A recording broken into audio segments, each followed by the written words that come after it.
Polemik pemotongan uang kompensasi supir angkot di daerah Bogor menjadi polemik dan semakin meluas. Dan menurut saya ini bakal jadi pintu masuk atau tonggak untuk menuju Jawa Barat istimewa.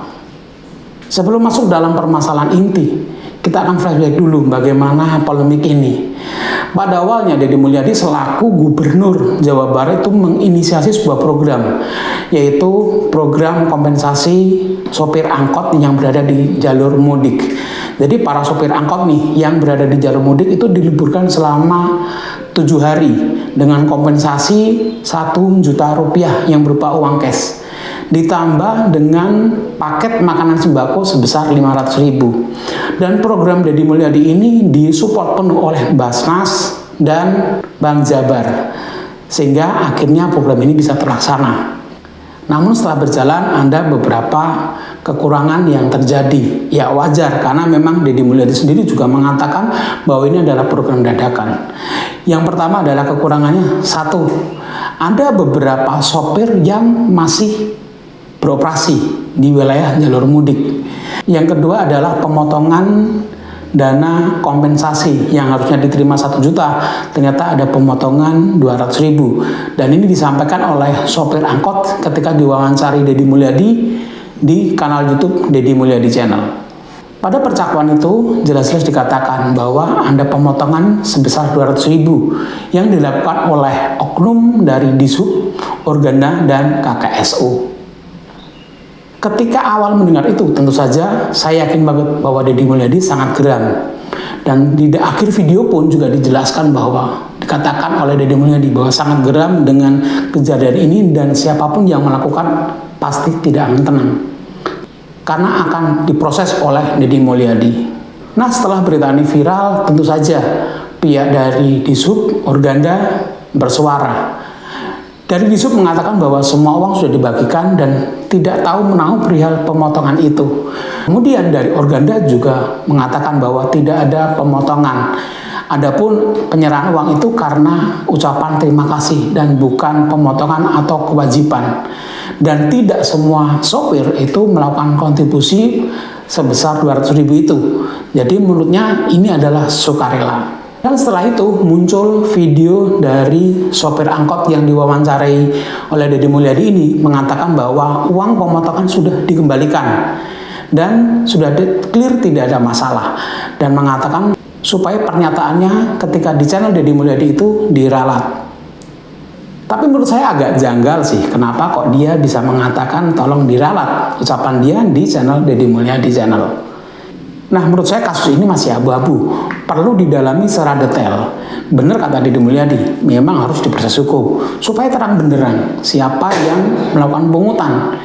Kalaupun dari Dishub, apakah dia oknum, apakah sudah memang jaringan. Kemudian kalau dari Organda, apakah itu juga oknum Organda atau memang sudah sistemnya demikian. Jadi perlu diperjelas, perlu diterangkan dengan proses hukum yang akan dijalani. Nah, kita ke topik utama. Ini akan menjadi satu tonggak atau pintu masuk untuk menuju Jawa Barat istimewa. Biasanya orang-orang di pemerintahan itu sudah terbiasa untuk melakukan pengecekan lewat tanda terima. Jadi kalau ada bantuan, yang dilihat adalah tanda terimanya. Yang penting ada tanda tangannya, itu sudah selesai. Tapi tidak bagi Deddy Mulyadi loh. Deddy Mulyadi itu justru ngeceknya ke bawah, ke akar rumput. Yang menerima ditanyain, dapatnya berapa? Dari kasus kemarin itu yang harusnya diterima 1 juta, ternyata diterima cuma 800. Nah, ini langsung Deddy Mulyadi langsung geram. Bahkan mengatakan akan menempuh jalur hukum. Ini keren sih, menurutnya ini sebuah satu gebrakan baru Deddy Mulyadi yang berbeda dari pemangku jabatan yang sebelumnya, yang saya belum pernah lihat nih. Ini yang bikin saya tertarik dengan Deddy Mulyadi. Dan kalaupun misalnya benar akan diproses, maka akan terang benderang sebenarnya siapa yang bermain di situ. Nah, tidak cukup sampai di situ saja. Karena apa? Karena ASN lain atau pemangku jabatan yang lain pun akan merasa takut kalau melakukan pungutan liar.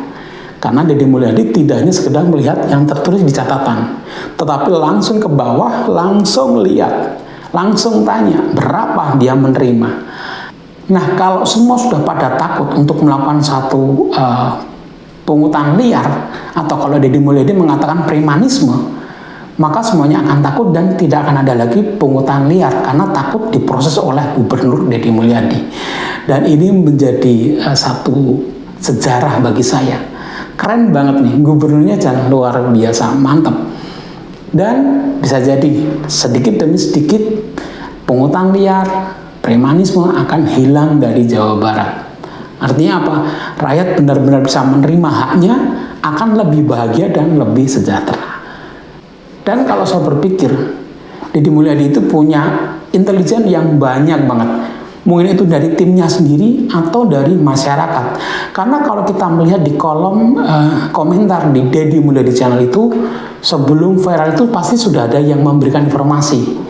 Misalnya ada jalan rusak atau ada pungutan liar dari program-program yang dikerjakan oleh Deddy Mulyadi, maka akan ada informan. Dan pasti kalau Deddy Mulyadi baca, langsung akan diproses.